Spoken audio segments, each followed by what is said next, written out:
Business Innovation Explained. Written by Akdeniz.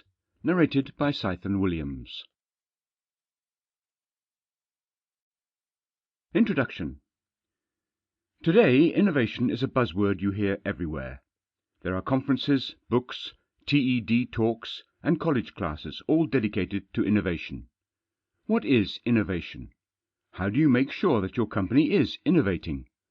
How do you make sure that innovation doesn't hurt your company at all? This book answers all those questions and more. The first chapter begins by exploring the history of innovation and what exactly innovation means. For instance, how does innovation differ from invention?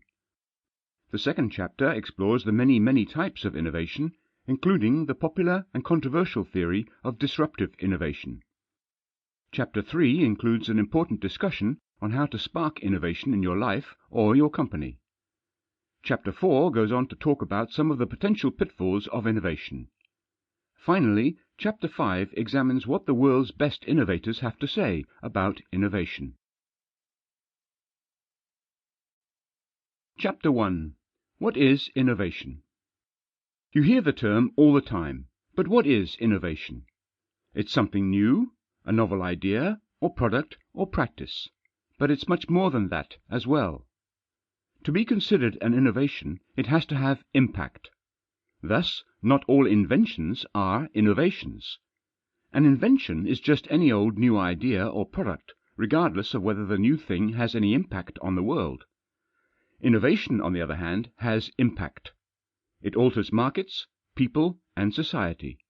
It changes business and knocks down barriers. Innovation is not necessarily new technology or a new invention. Sometimes it's just a better application of an old invention. For instance, Henry Ford did not invent the car. In fact, he did not even invent the assembly line.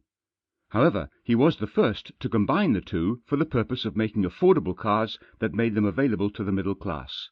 Thus, his automobile manufacturing methods and process became innovations that changed the world.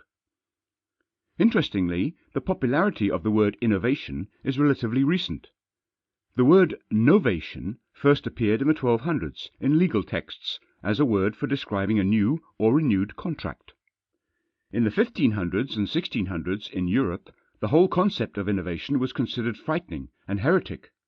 At that time, new ideas were generally considered bad, and being called an innovator would have been an insult. The term did not begin getting used in reference to science, inventions, and industry until the Industrial Revolution in the 1800s. Sample complete. Ready to continue?